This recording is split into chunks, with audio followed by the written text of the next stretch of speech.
আসসালামু আলাইকুম এভরিওয়ান, কেমন আছো তোমরা সবাই? আশা করছি অনেক ভালো আছো। আর যদি আমার কথা বলো, আলহামদুলিল্লাহ আমি ভালো আছি। আর হ্যাঁ, আমি তোমাদের তাহারিমা, আর তোমরা দেখছো তাহারিমার ব্লগ ভিডিও। হ্যাঁ, তোমরা অনেকেই বলো তাহারিমা আপু তোমার ব্লগ ভিডিও গুলো দেখতে খুব ভালো লাগে, তাই ভাবলাম চলো আব্বুদের বাড়ি থেকে বাড়ি আসার পর তোমাদের সাথে একটাও ব্লগ ভিডিও শেয়ার করা হয়নি, তাই আজকে অনেক সকাল সকাল ঘুম থেকে উঠে গেছি। আমি সারাদিন কি কি করি সেটা তোমাদের সাথে শেয়ার করব বলে প্রথমেই আমি বাসি থালা বাসনগুলো গোসলখানায় রেখে দিয়ে এসেছিলাম। তারপর ফিরে এসে আমি বারান্দাটা সুন্দর করে ঝাড়ু দিয়ে দিলাম। ঝাড়ু দেওয়া কমপ্লিট করে আবার এদিকে চলে আসলাম গোসলখানায়। প্রথমে পানির বোতলগুলো ভরে নিলাম, তারপর সুন্দর করে থালা বাসনগুলো মেজে নিলাম।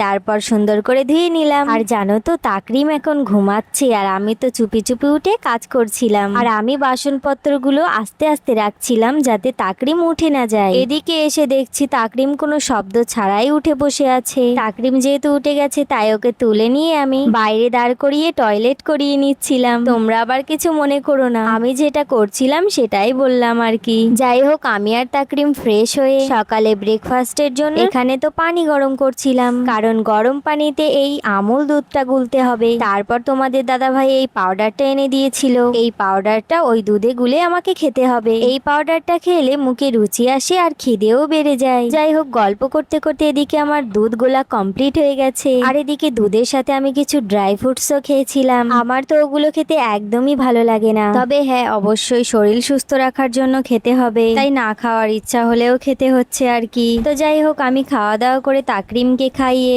এখন আমি চলে এসেছি বিছানাটা গুছাতে। আমরা এই একটা ঘরেই থাকি, আর তাকরিম যেহেতু অনেকটাই ছোট, ও তো প্রায় সময় ঘরের মধ্যেই খেলা করে, তাই বেড কভার 1-2 দিন পর পরই বদলাতে হয় আমার। তো যাই হোক, বেড কভারটা পাল্টে দিলাম। আমাদের এই ছোট্ট ঘরটায় না আছে প্লাস্টার করা, রং ঝং কিছুই করা নেই, শুধুমাত্র ইট দিয়ে গাঁথা একটা ঘর। আর হ্যাঁ, তোমরা তো দেখতেই পাচ্ছ, তবু এই ছোট্ট অগোছালো ঘরটা যথেষ্ট পরিমাণে যতটা সম্ভব গুছিয়ে রাখার চেষ্টা করি আর কি। একটা কথা তোমরা নিশ্চয়ই জানো যে সব মেয়েরই একটা স্বপ্ন থাকে নিজের একটা সুন্দর বাড়ি হবে। জানো তো, আমারও একটা শখ আছে যে আমারও একটা ছোট্ট বাড়ি হবে, যেটা শুধুমাত্র আমারই হবে। জানি না এই স্বপ্নটা পূরণ হবে কিনা, তবে হ্যাঁ আমিও কিন্তু চাই যে আমার একটা ছোট্ট বাড়ি হোক, যেটা একান্তই আমার নিজের হবে। তো যাই হোক, ওদিকে আমি বিছানা গুছিয়ে চলে এসেছি কলে জামা কাপড় কাচতে। জামা কাপড়গুলো পরিষ্কার করে ধুয়ে আমি চলে এসেছি ছাদে জামা কাপড় মেলতে। আচ্ছা, আমি এদিকে জামা কাপড় মেলি, আর তোমরা কিন্তু কমেন্টে বলে যেও যে তোমরা আমার ভিডিও কোথা থেকে দেখছো, কত দূর দূর থেকে আমার ভিডিও তোমরা দেখো। সেটা শুনে আমার সত্যিই খুব ভালো লাগে।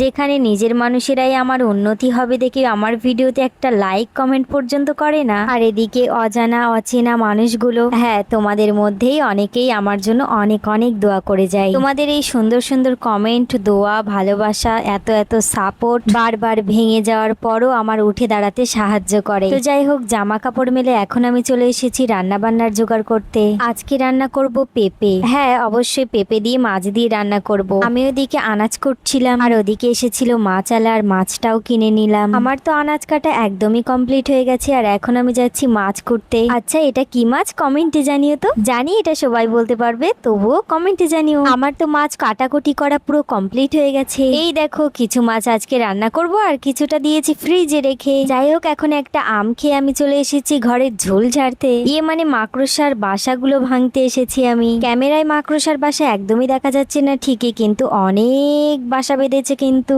তো যাই হোক, ঝোল ঝাড়া কমপ্লিট করে গোসল সেরে আমি এখন চলে এসেছি রান্না করতে গাইস। এই যেদিকে পেঁয়াজ আর টমেটোটা কেটে নিলাম, আর এদিকে আমি মাছ ভাজছিলাম, আর এদিকে পেঁপের তরকারিটাও বসিয়ে দিয়েছিলাম। আর রান্না করতে করতে আমার তো খিদে পেয়ে গেছিল। আমি অবশ্যই গোসল করার আগে পান্তা ভাত খেয়েছিলাম। তো যাই হোক, ওদিকে তো রান্না হচ্ছিল, আর এদিকে আমি খাচ্ছিলাম নলি ভাজা, পাপড় ভাজা, যাই বলো না কেন। এগুলো খেতে তো আমার বেশ ভালো লাগে। তোমরা এই পাপড় ভাজাগুলো খেয়েছো কিনা অবশ্যই কিন্তু কমেন্টে জানাবে। তো যাই হোক, আজকের ভিডিও এই পর্যন্তই। দেখা হবে অন্য কোনো মিনি ব্লগে। সকলেই সুস্থ থাকবেন, ভালো থাকবেন, like comment share and follow করে পাশে থাকবেন। সকলকে ধন্যবাদ। Bye bye.